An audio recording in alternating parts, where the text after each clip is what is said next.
êxtase no lar. Evangelho no coração. Manhã do dia 15 de fevereiro do ano de 2021. Agradecemos a oportunidade, o dia, a família, os amigos, o estudo, o trabalho. A presença dos benfeitores em nossa caminhada, nos ajudando, nos inspirando, nos auxiliando, soerguendo moral quando fragilizados, ministrando os recursos salutares para a nossa saúde, no que é possível. Agradecemos, Jesus, por esse momento. Rogamos que a mensagem possa nos auxiliar nas escolhas nesse momento histórico que estamos atravessando na Terra. Sê conosco, Senhor, hoje, agora e sempre. Que assim seja. Vamos iniciar o nosso estudo da manhã. Pois bem, amigos, nós estamos diante de um desafio. Tema de hoje: mortos amados. Nós vamos debruçar com Allan Kardec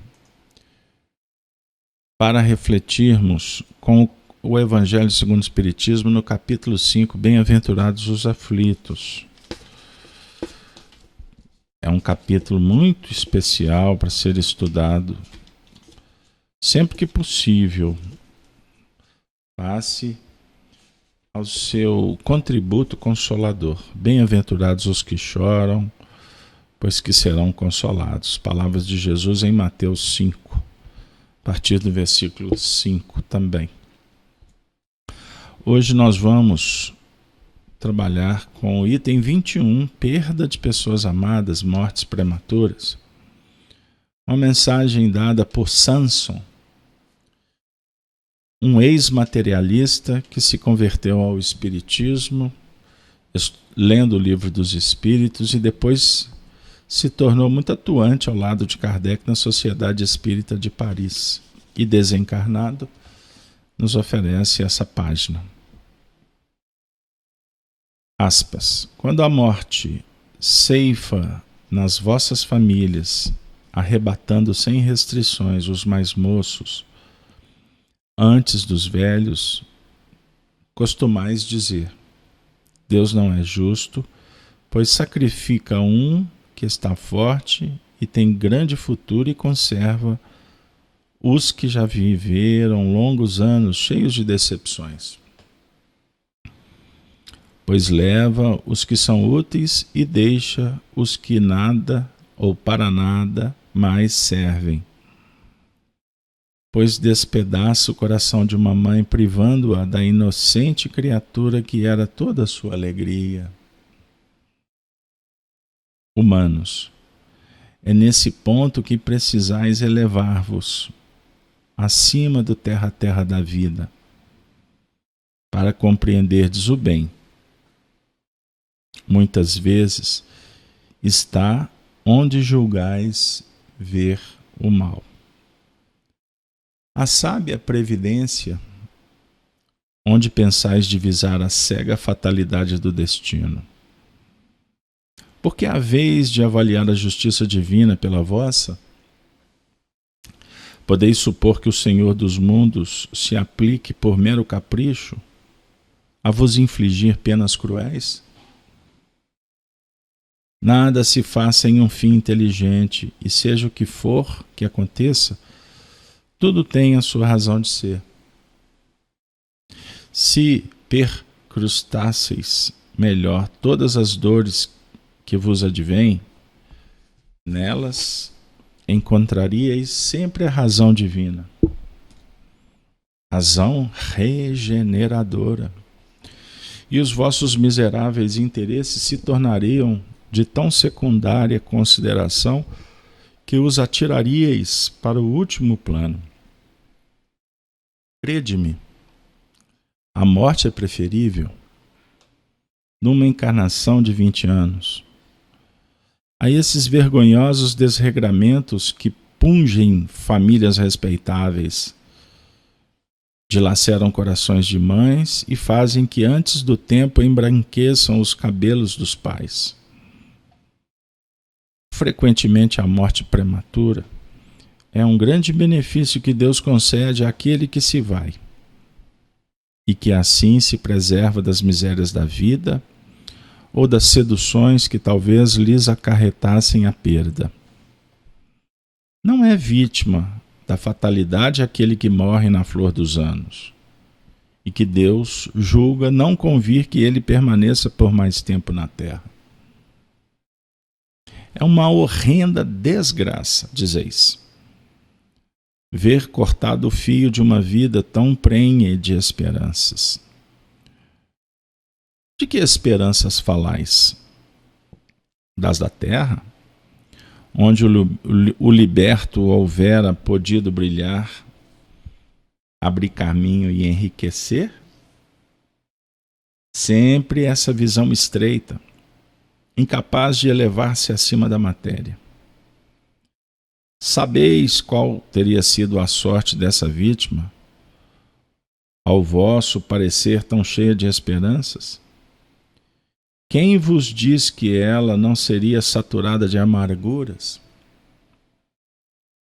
Desdenhais então das esperanças da vida futura, ao ponto de lhe preferirdes as da vida efêmera que arrastais na terra? Supondes então que mais vale uma posição elevada entre os homens do que entre os espíritos bem-aventurados? Em vez de vos queixardes, regozijai-vos quando praz a Deus retirar deste vale de misérias um de seus filhos. Não será egoísmo desejardes que ele aí continuasse para sofrer convosco? Essa dor se concebe àquele que carece de fé e que vê na morte uma separação eterna. Vós, espíritas, porém, sabeis que a alma vive melhor quando desembaraçada do seu invólucro corpóreo. Mães, sabei que vossos filhos bem-amados estão perto de vós. Sim, estão muito perto. Seus corpos fluídicos vos envolvem, seus pensamentos vos protegem. A lembrança que deles guardais os transporta de alegria, mas também as vossas dores desarrazoadas os afligem, porque denotam falta de fé e exprimem uma revolta contra a vontade de Deus. Vós, que compreendeis a vida espiritual, escutai as pulsações do vosso coração, a chamar esses entes bem-amados e, se pedirdes a Deus que os abençoe, em vós sentireis fortes consolações, dessas que secam as lágrimas. Sentireis aspirações grandiosas que vos mostrarão o porvir que o soberano Senhor prometeu. Samson, o amigo que nos visita nesta manhã, convidado pelos nossos mentores, Allan Kardec, para dialogar com as nossas dores. Mães foram escolhidas como referência nessa mensagem. Perda de entes queridos, quando o diálogo é com uma mãe, naturalmente o assunto se faz muito complexo. uma vez que os sentimentos são nobres, belos, transcendentes para se comentar com vãs palavras. Os espíritos dedicam um carinho, uma atenção muito especial para as mães, para os pais, para todos que ficam, quando veem partir um ente querido. Naturalmente, Samson, abordando o tema, falando sobre crianças, jovens que desencarnam, que causam um desconforto maior do que uma pessoa mais velha. Naturalmente, ele o faz porque somos naturalmente chamados a refletir um tanto mais quanto a justiça divina. Porque um velho, naturalmente, já está a caminho, mas um jovem nos causa estranheza. Uma pessoa, na sua plenitude, poxa, teria tanto tempo pela frente. Então, numa manhã que no Brasil tradicionalmente, anualmente, é tratado como um dia que faz parte no calendário de uma festividade popular, que é o Carnaval, não está havendo Carnaval no Brasil. E nós estamos aqui dialogando sobre um assunto muito mais importante do que se estivéssemos nos folguedos nas ruas ou acompanhando aqueles que gostam. Eu estou abordando esse aspecto porque qual de nós, há um ano atrás, podia imaginar um Brasil sem carnaval? Você está estranhando a abordagem? O que tem a ver? Porque o carnaval está morrendo. E isso vai fazer muito bem para muita gente. Ah, mas ano que vem vai voltar. Mas tem muita gente já sendo chamada a refletir que o carnaval não é tudo. O carnaval representa uma festa popular e que o próprio título define que a carne nada vale. Aqui na Terra, nós estamos sendo chamados por duas forças.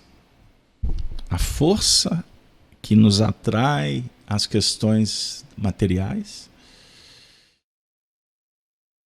e o poder divino que nos convida a refletir sobre a importância de nos desvincular destas questões da carne. Como nos habituamos a ela, temos muita dificuldade. É desconfortante pensar em não ter mais.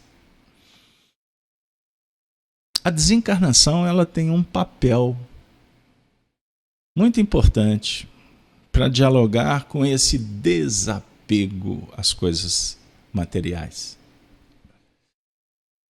Por isso, quando a desencarnação bate na nossa porta, causando assombro, a perplexidade, eu citei anteriormente, é porque nós ainda precisamos de ter uma visão mais ampla do processo. Uma vez que quando na Terra nós julgamos que ela é eterna, a vida aqui material é perene. Aí nós temos que passar por desconfortos, por doenças, por provas, para constatar que não é. Que na verdade esse discurso é um discurso que ele só está perdendo espaço. Por quê? Por que insistir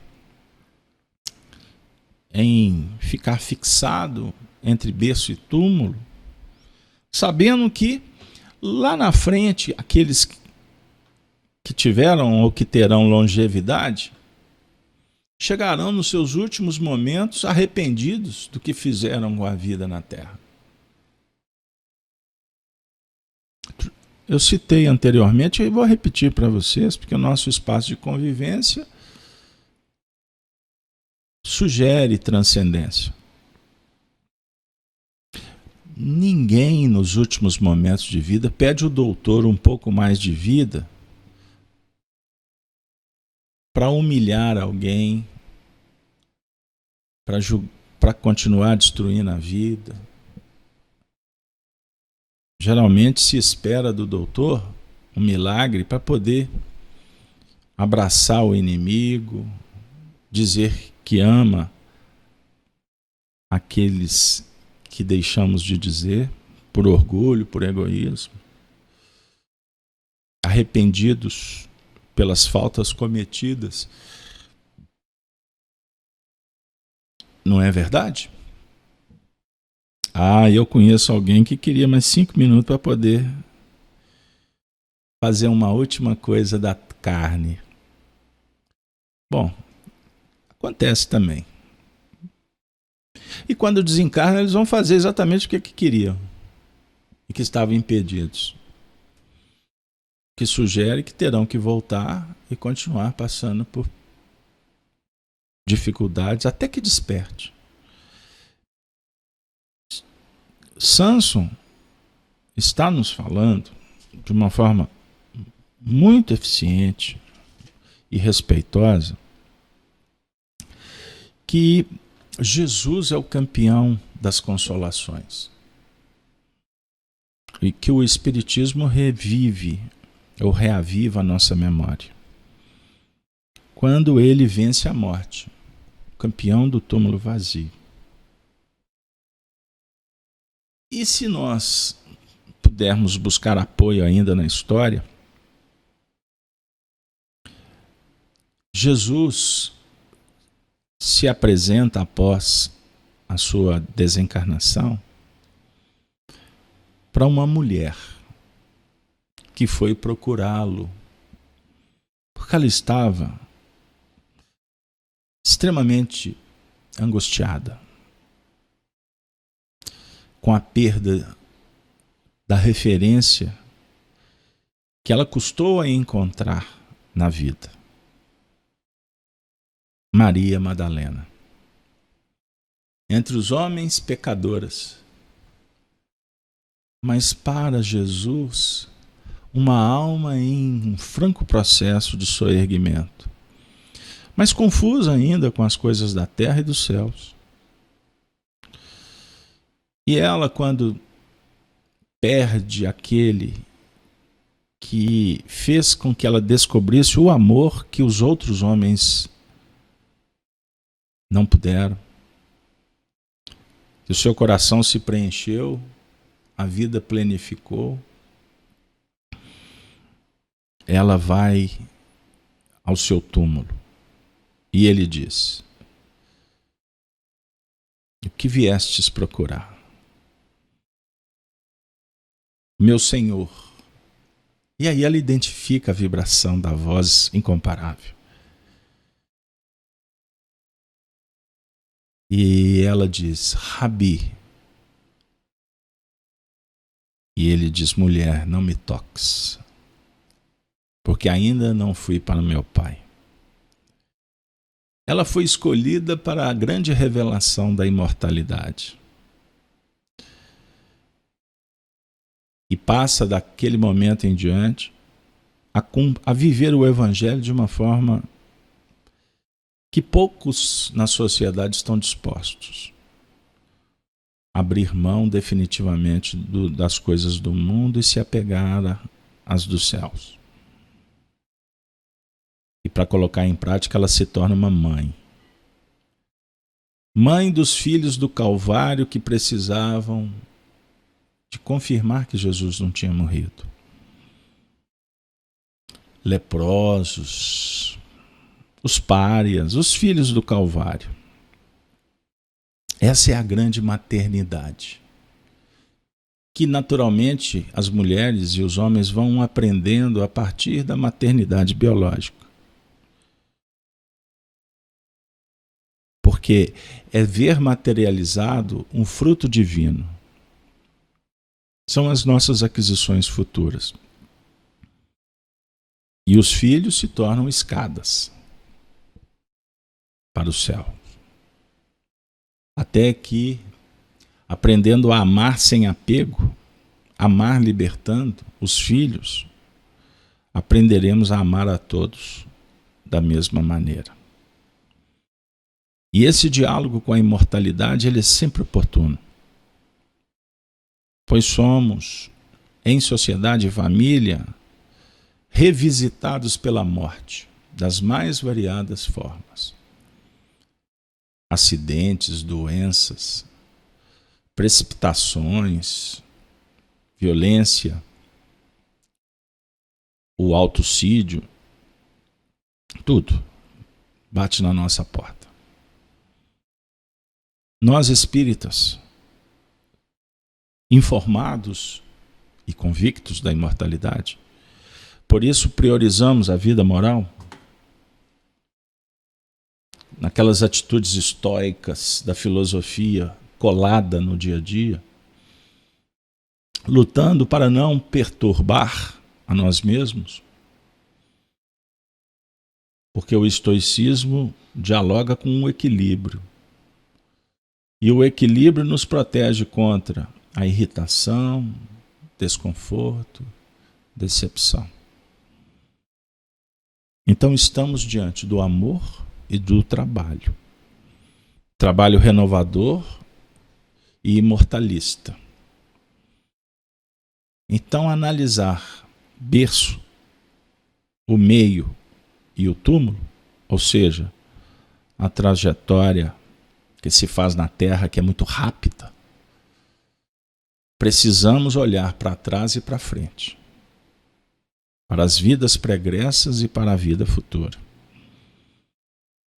E consolidado nesse princípio, armarmos-nos com o escudo da caridade, com o capacete da fé e da esperança, para oferecermos carinho, amizade, compreensão e perdão para com todos os irmãos que caminham conosco em humanidade, que ainda são infantis diante da desencarnação. Ainda precisam de caminhar mais para ter a convicção de que querer reter alguém aqui é egoísmo. Da mesma forma que ser indiferente para quem está conosco é presunção.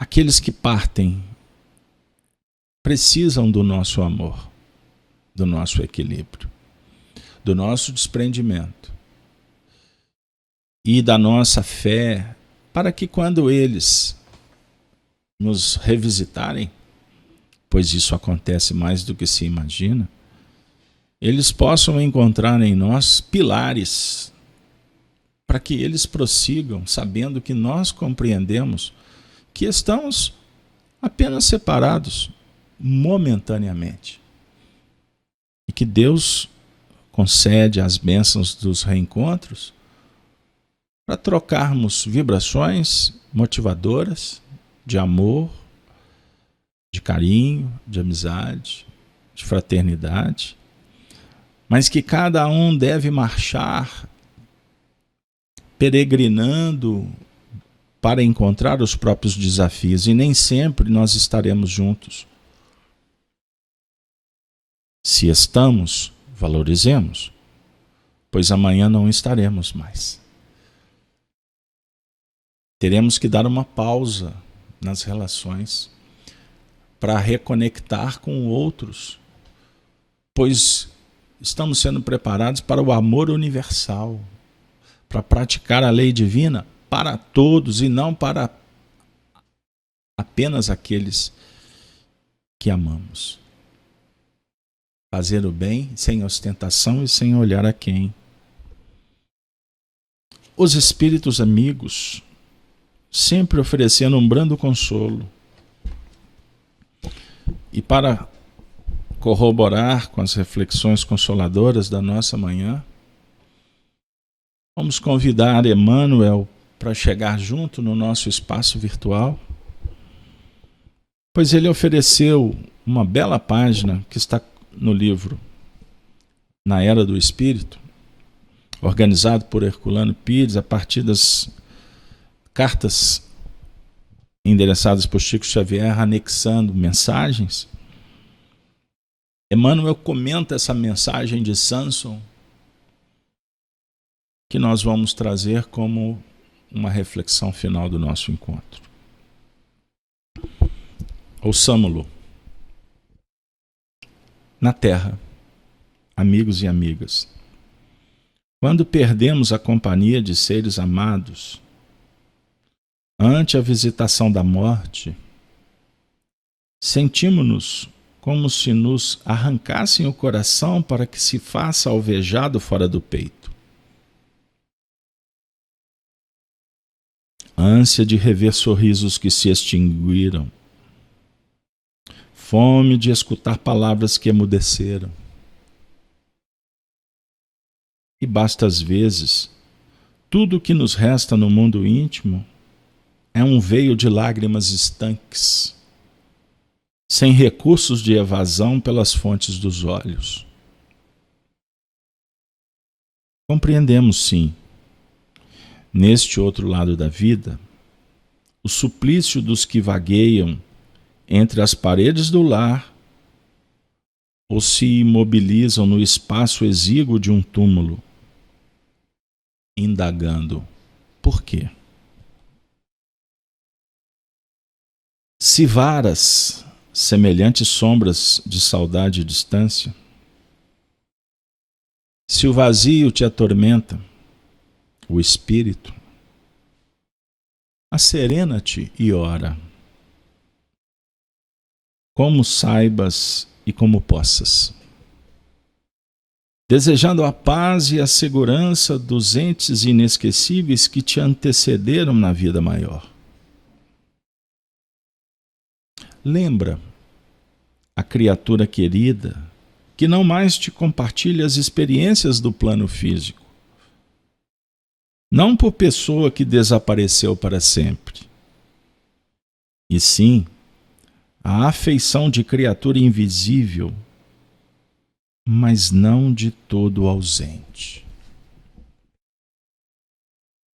Os que rumaram para outros caminhos, além das fronteiras que marcam a desencarnação, também lutam e amam, sofrem e se renovam. Enfeita-lhes a memória com as melhores lembranças que consigas enfileirar e busca tranquilizá-los com o apoio de tua conformidade e de teu amor. Se te deixas vencer pela angústia, ao recordar-lhes a imagem, sempre que se vejam em sintonia mental contigo, ei-los que suportam angústia maior, de vez que passam a carregar as próprias aflições sobretaxadas com as tuas. Compadeça-te dos entes amados, que te precederam na romagem da grande renovação. Chora, quando não possas evitar o pranto que se te derrama da alma.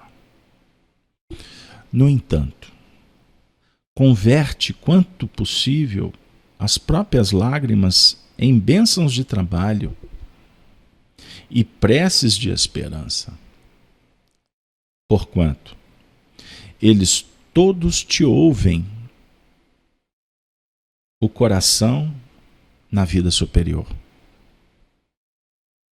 sequiosos de se reunirem contigo para o encontro no trabalho do próprio aperfeiçoamento, à procura do amor sem adeus. à procura do amor sem a Deus. Caríssimas amigas, queridos companheiros, que possamos dar as mãos confiantes nas bênçãos do Eterno, no amor de Deus que nos envolve e envolve a todos aqueles que nos antecederam nessa grande mudança. Para que todos juntos, fortalecidos no ideal de marchar e servir para o progresso definitivo, possamos ter fé e esperança, apoiados permanentemente na augusta solução chamada caridade. Iniciamos amanhã de segunda-feira, desejosos que esta semana seja mais uma etapa bendita em nossa travessia terrena. Que os bons espíritos nos inspirem e que nós possamos nos esforçar para não desconectar com esses conselhos sagrados que têm nos visitado em todas as manhãs através desse espaço bendito. Gênese no lar, Evangelho no coração. Tenham todos um dia de muita prosperidade, saúde, amor e paz. É o que deseja os benfeitores da casa de Kardec e Amélie Baudet. Um grande abraço, Ave Cristo.